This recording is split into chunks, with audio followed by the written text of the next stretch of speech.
Assalamualaikum warahmatullahi wabarakatuh. Pada hari ini saya akan menyampaikan materi perkuliahan kita. Pada pertemuan ke-5 ini, saya akan sampaikan kaitannya dengan patahan ulet dan patahan getas. Oke, kita mulai. Nah, ada beberapa hal yang perlu kita ketahui ya di dalam mempelajari patahan pada material ini. Yang pertama kita coba runut dulu bagaimana sebuah material itu mengalami patah. Jadi secara umum kita mengenal tipe patahan itu ada dua. Pertama itu patahan ulet. Dikatakan patahan ulet karena nanti proses perambatan retaknya berlangsung cukup lambat. Kemudian yang kedua itu patahan getas. Ini biasanya terjadi pada material-material yang memang getas, yang ditandai dengan laju perambatan retak yang sangat cepat. Bahkan mungkin tidak ada rambat retak, tetapi langsung begitu tercapai tegangan kritisnya, maka material itu akan mengalami patah. Nah, kemudian bagaimana material itu asal muasalnya mengalami perpatahan, seperti perkuliahan yang pernah saya sampaikan di perkuliahan pertama, bahwasanya sekitar 85-90% kegagalan material itu disebabkan karena adanya konsentrasi tegangan. Nah, konsentrasi tegangan ini bisa disebabkan oleh adanya alur pasak, bisa juga disebabkan oleh perubahan dimensi dari komponen yang digunakan. Kemudian yang ketiga bisa juga karena proses manufaktur yang tidak sempurna. Dalam hal ini, kekasaran permukaan itu akan sangat berpengaruh terhadap laju perambatan retak. Ada beberapa judul tugas akhir yang ada di jurusan teknik mesin yang sempat atau yang membahas kaitannya dengan hal ini. Kemudian, bagaimana kita mengetahui patahan itu daktil atau getas? Tentu kita akan melakukan mengkaitkan antara permukaan patahan dengan nanti uji patahan impact. Nanti akan kita lihat kaitannya seperti apa. Kemudian di dalam material mengalami patah itu juga perlu kita ketahui apa itu fatigue. Nah, fatigue ini perlu kita ketahui, dikatakan sekitar 85% oleh Nishida ya, oleh Nishida, sebuah laporan yang tidak dipublikasikan, itu 85% sebagai penyumbang kegagalan material. Nah, fatigue itu apa? Fatigue itu terjadi ketika pembebanan itu berlangsung secara siklik. Kegagalan fatigue ini akan lebih cepat terjadi manakala terjadi fluktuasi besaran tegangan. Ya, ini pemicu utamanya. Kemudian di dalam fatigue nanti kita akan juga pelajari kurva stres dengan number of cycles. Jadi nanti akan kita lihat umur fatigue material itu akan mencapai endurance-nya itu pada tegangan berapa yang bekerja pada komponen tersebut. Kemudian juga inisiasi retakan ini dimulai dari mana? Nanti juga akan kita pelajari. Dan dipicu oleh apa? Kemudian laju perambatannya seperti apa? Apakah laju rambatan itu berlangsung sangat lambat, atau sangat cepat? Nanti akan kita lihat. Kemudian yang berikutnya adalah faktor-faktor yang kemungkinan nanti akan berpengaruh terhadap perilaku fatigue pada material. Kemudian poin kelima nanti akan kita pelajari, itu kaitannya dengan creep.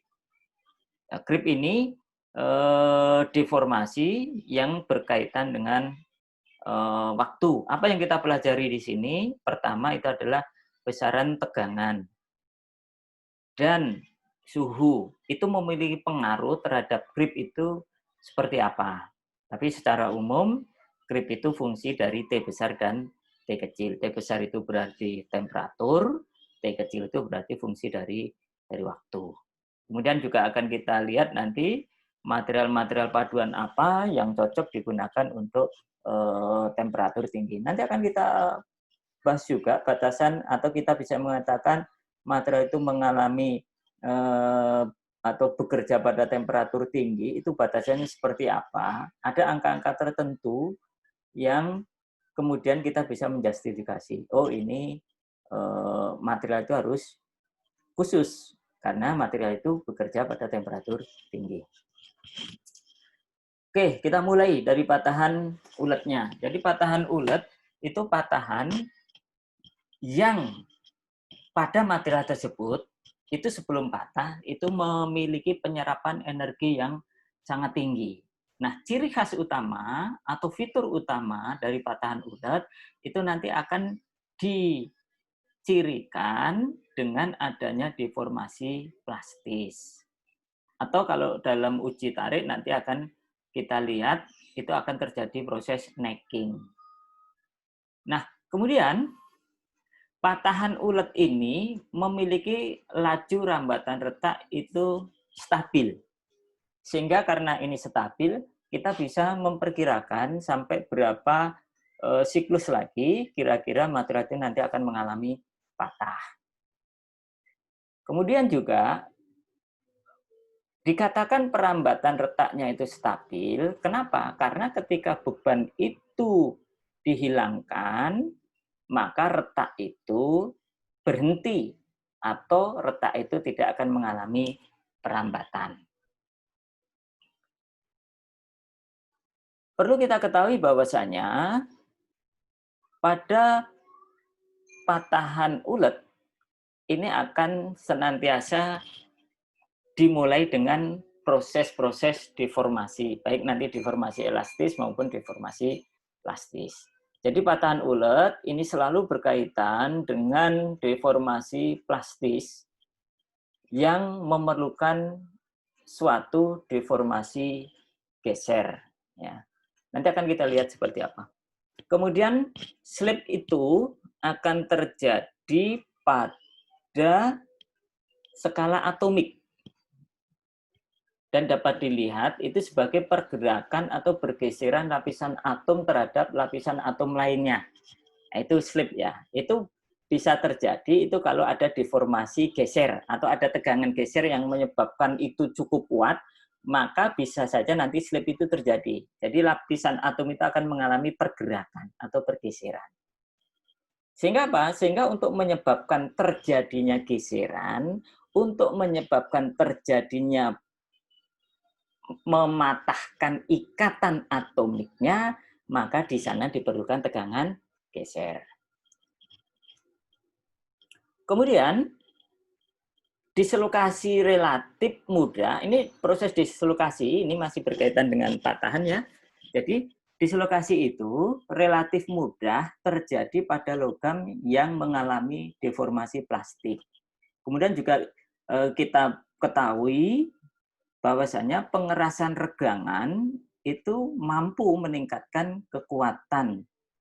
Karena dislokasi yang dihasilkan oleh deformasi plastis itu berinteraksi satu dengan yang lainnya, sehingga membuat atom itu menjadi sulit bergerak. Nah, fenomena inilah nanti yang akan memicu peningkatan kekuatan material. Ada beberapa judul tugas akhir nanti yang ke belakang nanti akan saya tunjukkan seperti apa peningkatan kekuatan yang disebabkan oleh proses-proses dislokasi.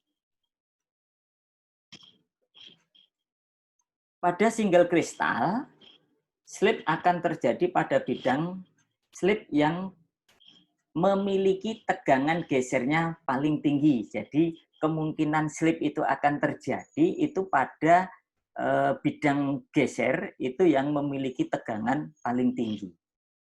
Ya, kalau tegangan paling tinggi itu nanti akan relatif mudah terjadi slip. Kemudian kalau jika orientasi kristalnya itu tidak memiliki tegangan geser pada bidang slip, maka deformasi plastis itu tidak akan terjadi. Tetapi yang terjadi adalah deformasi elastis dan retakan. Berikutnya adalah kita harus mengetahui patahan ulet. Jadi patahan ulet itu ada dua jenis ya di sini. Pertama itu patahan geser. Jadi pada patahan jenis ini deformasi geser atau plastis dilokalisir pada bidang dan arah tertentu. Kemudian patahan ini biasanya berkaitan dengan laju regangan yang tinggi. Jadi ini hanya terjadi pada laju regangan tinggi. Kalau tidak ada laju regangan yang tinggi, proses patahan geser ini tidak mungkin terjadi. Tetapi yang terjadi akan yang kedua, itu tipe Cup and Kun. Nah, tipe Cup and Kun ini merupakan patahan ulet yang paling umum. Ya, patahan ini terjadi karena bertemunya void pada pusat material atau batang material atau pada bodi, kemudian bergeser pada permukaan luarnya. Sehingga apa? Ciri patahan ini nanti berupa penggabungan dari void-void itu secara plastis. Nah, nanti patahannya akan kelihatan seperti apa. Kemudian perambatan retak. Jadi retak itu akan terjadi atau patahan itu akan terjadi ketika ukuran retakan itu sudah mencapai ukuran kritis. Selama ukuran kritis itu belum terjadi, maka patah itu tidak akan terjadi. Baik itu untuk material getas maupun material ulet, karakteristiknya sama. Kalau belum tercapai ukuran kritisnya, maka patah tidak akan terjadi. Kemudian antara patahan ulet dan patahan getas, ini nanti akan dapat diturunkan sebuah teori tertentu untuk mengetahui cara atau mengetahui laju perambatan retak hingga sampai pada akhirnya nanti tercapai pada daerah kritis.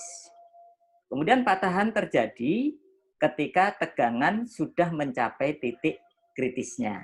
Nah, jadi ada dua hal ya di sini yang perlu kita perhatikan. Patah itu akan terjadi saat ukuran retakan itu sudah mencapai ukuran kritis. Yang kedua, tegangan yang bekerja itu sudah mencapai titik kritisnya.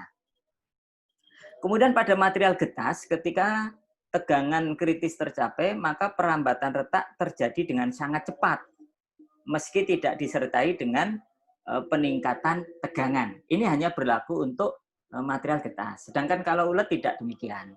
Kalau pada material ulet, perambatan retak itu terjadi seiring dengan peningkatan tegangan. Kalau tegangannya itu semakin besar, maka panjang retakan nanti juga akan bertambah, yang pada akhirnya nanti akan menyebabkan patah. Semakin kecil tegangannya, maka laju rambat retaknya akan semakin lambat. Kemudian perambatan retak yang lambat itu menunjukkan material itu memiliki keuletan yang tinggi. Demikian sebaliknya. Kemudian bagaimana cara kita untuk mengidentifikasi patahan? Jadi patahan itu terjadi ketika tegangan sudah melebihi kekuatan luluh materialnya. Ada beberapa faktor yang harus kita perhatikan di sini. Pertama itu material tidak cukup kuat. Yang kedua kondisi pembebanan itu berbeda dengan kondisi rancangannya. Kemudian yang ketiga itu kondisi pembebanan yang tidak biasa. Poin 1 berkaitan dengan pemilihan material. Poin 2 dan 3 itu berkaitan dengan desain. Sehingga untuk meningkatkan kinerja komponen yang dibuat, maka kita harus meninjau komponen atau kondisi desain tersebut. Kemudian pada patahan ulet, energi digunakan untuk deformasi plastik, sedangkan untuk patahan getas, energi itu digunakan untuk pembentukan retakan. Ini bedanya di situ. Kemudian secara mikroskopi, daktil transgranular itu memungkinkan untuk melihat fase pada material yang terdeformasi.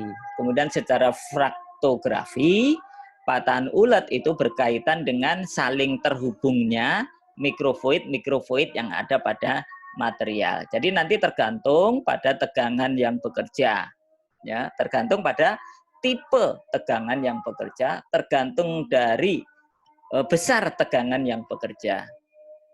Nah, patahan itu ada 3 mode di sini. Pertama itu berupa opening, kemudian yang kedua berupa teoring, dan yang ketiga nanti berupa sharing. Demikian yang dapat saya sampaikan. Untuk lebih detail minggu depan akan kita pelajari terkait dengan permukaan atau muka patahan dari patahan ulet maupun patahan kertas. Demikian, terima kasih. Assalamualaikum warahmatullahi wabarakatuh.